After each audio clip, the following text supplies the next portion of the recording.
In this installment, we're going to be breaking down the NBA Draftkings and Fanduel slate for March 29th. Let's get into it.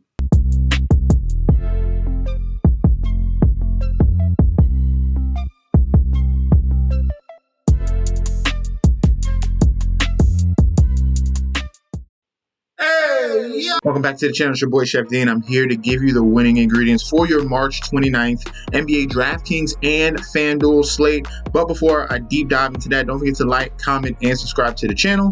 Make sure you're following me on Instagram and Twitter at MetsNetsJetsD. Don't forget about that TikTok at Chef_D91. And don't forget about the Patreon. You're getting a little bit of a glimpse last night of the plays that we had. The only one that did not come through was the Celtics. First half money line.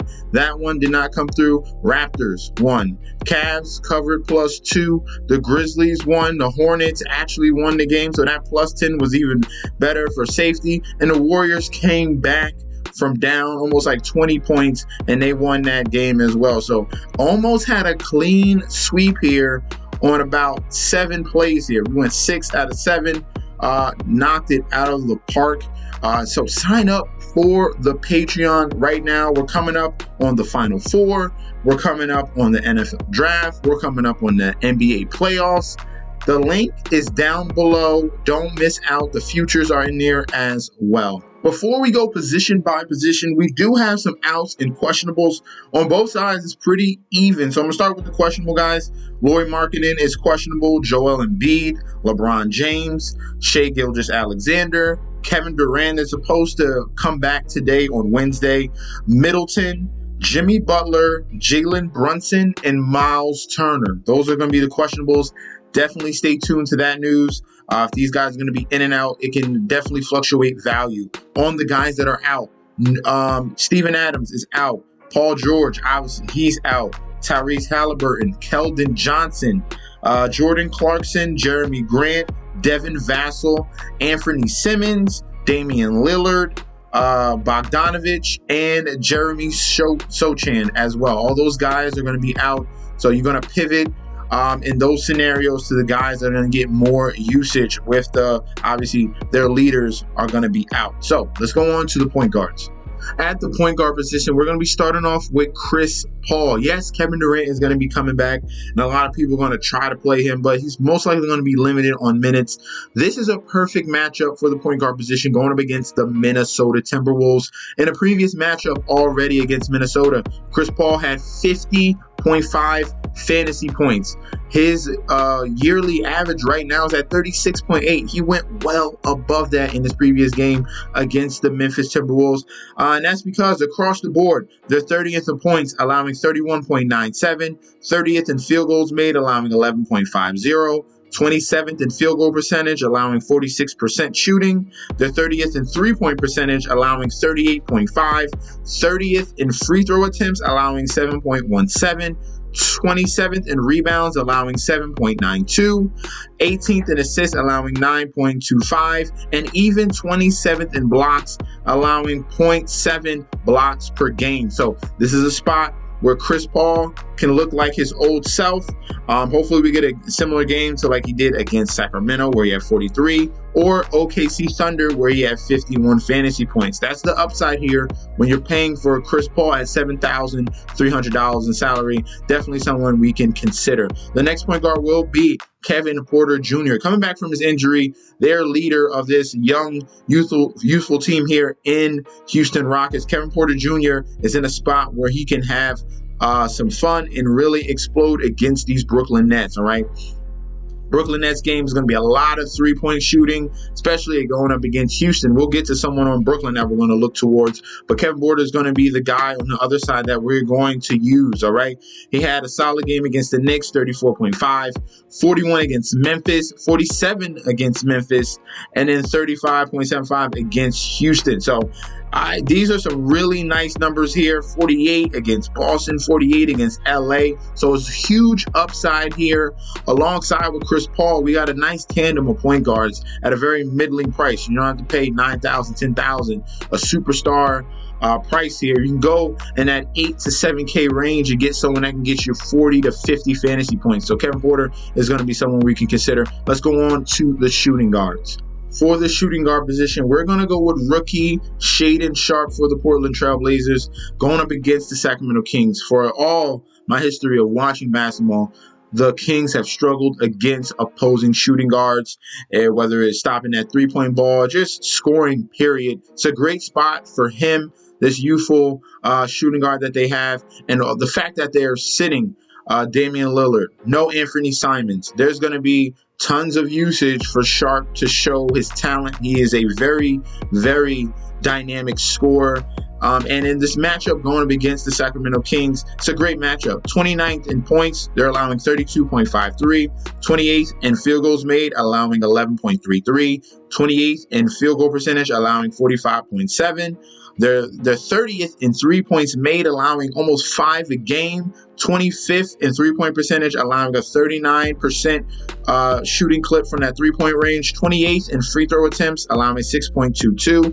28th in assists, allowing 6.35. 28th in steals, allowing 2.32. And 24th in blocks, allowing 0.8 blocks per game as well. So Shaedon Sharpe has not gotten too expensive yet, and we have some blow-up spots already from Shaedon Sharpe to show his ability. 38, pretty much 39 fantasy points against the Thunder, 50 fantasy points against the Utah Jazz. And this person here in Shaedon Sharpe is under $7,000 in salary. We have a ton of upside to get to. Let's use him before he gets to 8K. And it's going to happen really, really fast because, hey, they have nothing else on that roster here that bodes this type of talent. And Shaedon Sharpe has that ability to go off in any game. So at 6,700, love Shaedon Sharpe here. And the next shooting guard we're going to go to will be another rookie, Jaden Ivey of the Detroit Pistons here. This is a team that's going to be decimated with injuries. No Isaiah Stewart, no Bogdanovich. He's pretty much been leaned upon as the leader of this team right now, ending the season. Obviously, they have nothing else to play for. They're situating themselves in the draft as well. So at 7,200, we got a blowout spot against Milwaukee where Jaden Ivey came through with flying colors, 32 points. 8 assists, 8 rebounds, almost got you a triple-double. We're going to go back to that well. They only raised his price only $100, and in a spot against the OKC Thunder, which should be a youthful back-and-forth type of game here. I love Jaden Ivey at 7,200. Let's go on to the small forwards. For the small forwards, we're going to start off with the Brooklyn Nets here and Cam Johnson. This is going to be the other side of that we're going to use with the Houston and Brooklyn Nets game. I already talked about Kevin Porter Jr. Cam Johnson's in a great spot at that small forward position. You can also look at Mikal Bridges if you want to spend up a little more. He's another guy that's going to be shooting a high clip from that three-point range, but so is Cameron Johnson. I want to save you a little bit of salary here, but Houston Rockets across the board against opposing small forwards. They're 29th in points, allowing 25.71. 29th in field goals made, allowing 9.30. They're 20th in field goal percentage, allowing 46 shooting percentage. 25th in 3 points made, allowing 3.05. They're 27th in free throw attempts at 5.15. 30th in rebounds, allowing 10.30. 26th in assists, allowing 4.68. 29th in blocks, allowing 1.02, and 21st in steals, allowing almost 2 steals a game. So Cam Johnson here, we should be expecting a little bit more from him other than the points. We should see a boost in rebounds, a boost in assists. So we can get an all-around game here. Hopefully we get around 35 to 40 fantasy points coming from him at $5,900 in salary. That's someone I would like to consider in this game against the Houston Rockets. We always continue to go to this well. We did with Klay Thompson against Houston. So you already know what he did in that game. Cam Johnson has the ability to go off, all right? The next guy at the small forward position, Talon Horton-Tucker here. We got 2 guys, okay? So the second guy on the Jazz we'll talk about very soon, but Talon Horton-Tucker is going to get a boost here. He plays point guard for the Utah Jazz, but he has dual eligibility. We're talking about shooting guard and small forward, even though he is controlling the rock and running the offense for this team. And then we just got news that Lauri Markkanen is going to be out. So that's going to get a boost to someone else we'll talk about very, very soon, all right? So Talon Horton-Tucker at 6,900 has been playing solidly since Jordan Clarkson has been out, since Colin Sexton has been out. He's been the guy that's been running the offense. He had 16, 8, and 8 against Phoenix. Phoenix, 13-8-5 against Milwaukee. So he's definitely capable of scoring, assisting, and even rebounding in this offense here at this price. Not well below 7K, but just below 7K. We have some upside here against a poor defense in the San Antonio Spurs. This game is going to get ugly. There's going to be a lot of opportunity for fantasy points. That's why I like Talen Horton-Tucker. Let's go on to the power forwards. For that power forward position, we're going to go to the guy that's going to get a huge bump with Lauri Markkanen out, and that's going to be Kelly Olynyk here, power forward. Just had a great game against Sacramento, 43 fantasy points. Against Sacramento, again, 47, 33 against Milwaukee, and 30 against Portland. He's going to get a bump here with no Lauri Markkanen at $6,800 in salary. This is a great matchup for power forwards against the San Antonio Spurs. They're 25th in points, allowing 20.07, 24th in field goals made, allowing 7.54. They are 30th in 3 points made. That's great for Kelly Olynyk, allowing 2.17. 25th in 3-point percentage, allowing 38% from that 3-point line. 29th in rebounds, allowing 11.37. They're 29th in assists, allowing 3.7 assists a game. And this is a great spot here for Kelly Olynyk. So we're going to expect double-digit shot attempts as well.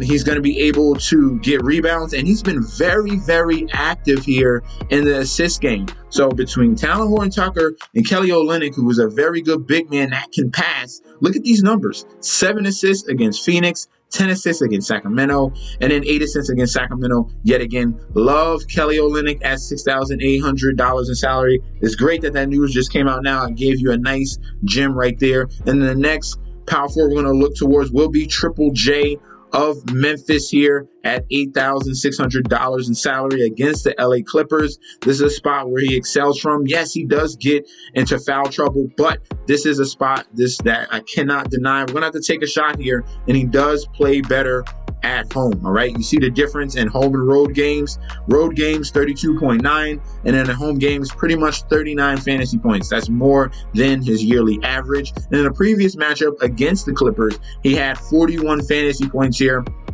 We want more in the rebound department. That would definitely boost him up instead of getting 5 rebounds in that game.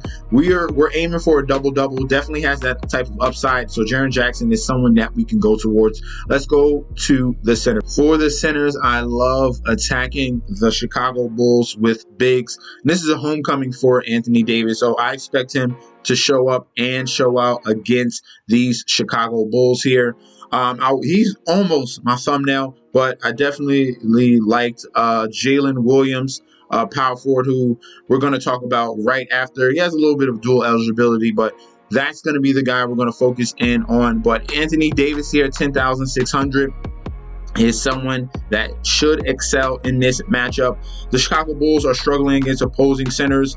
They're 29th in points allowed at 18.05, 29th in field goals made at 7.23, 21st in field goal percentage at 56.4. They're 24th in free throw attempts, allowing 4.48. 21st in rebounds, allowing almost 12 rebounds a game. 28th in steals, allowing 1.11. And 30th in blocks. That's a key component for Anthony Davis here, allowing 2.51 a game. So Anthony Davis, in a little bit of a homecoming, like him at his current price at $10,600 in salary, all right? And then the center position here, one more guy for you will be Jalen Williams, all right?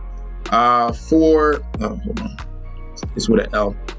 Jalen Williams here, power forward and center eligibility, depending on what site you're on. But power forward on DraftKings, don't forget about him. Definitely don't forget about him.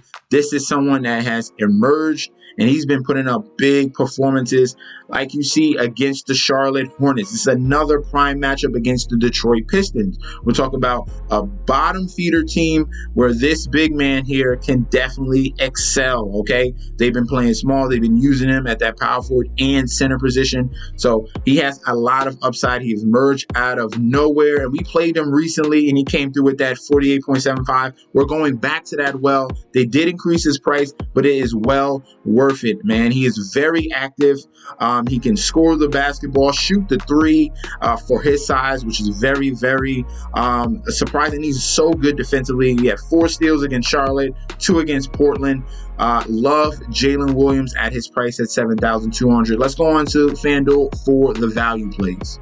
For the value plays on FanDuel, obviously you can use these guys for Draftkings as well. TJ McConnell is the leading point guard for the Indiana Pacers here. With Tyrese Halliburton out, Andrew Nembhard is the shooting guard. McConnell is the guy that's been running the offense. We're going to go towards him at this price at $6,100. Orchestrating the offense, very good assisting the ball as well.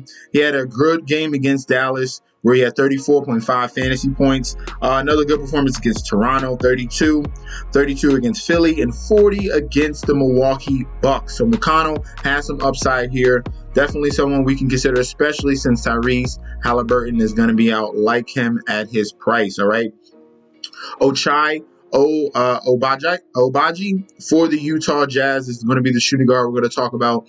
With no Lauri Markkanen, he's going to get a boost here. It's pretty much between Horton Tucker, Ochai, and Kelly Olynyk with Walker Kessler. That's pretty much been the starting 5. He had a breakout game against the Kings, 20 points, 3 rebounds, 4 assists, and 3 blocks. That's what we're looking towards, all right? He excelled in both of those matchups. He's going to get a minutes boost now with no Lauri Markkanen. They're going to need to use more guards and small forwards to be putting out on that court. With no Clarkson, no Sexton, no Lauri Markkanen. Those are 3 big guys that are going to be out where he can have some upside. And hopefully we can get another 30 bomb from him at this price at $5,300. So I do like Utah Jazz Ochai. All right. Keegan Murray starting.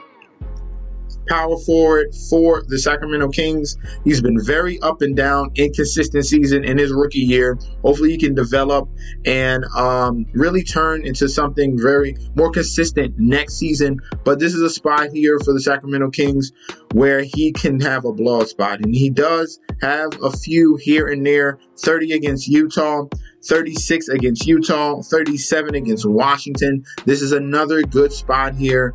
Going up against the Portland Trail Blazers, who's decimated, and they're pretty much giving up the season now, where he can definitely excel at $5,700 in salary. So I like him to have another one of his blow-ups in this particular spot. You have to definitely weigh your options when you're choosing Keegan Murray. I think this is a spot where we can see 30 plus at this price, all right? And then last but not least, Xavier Tillman for the Memphis Grizzlies going up against the Clippers. Tillman has been playing better the past 2 games, and we want to continue with that trend here. No Steven Adams. Jaren Jackson has the ability to get in foul trouble. That means they're going to lean on their center here in Xavier Tillman. He had 44 fantasy points against Atlanta, 35.3 against Orlando. So we're seeing some consistency here, utilizing him more offensively, where we had a 20-9 and a 15-8. Definitely has some upside here against the Clippers. So I don't mind going back to the well here in Xavier Tillman. All right. So thank you guys for tuning in. Don't forget to like, comment, and subscribe to the channel. And I'll be back with another video very soon. All right. Peace out, guys.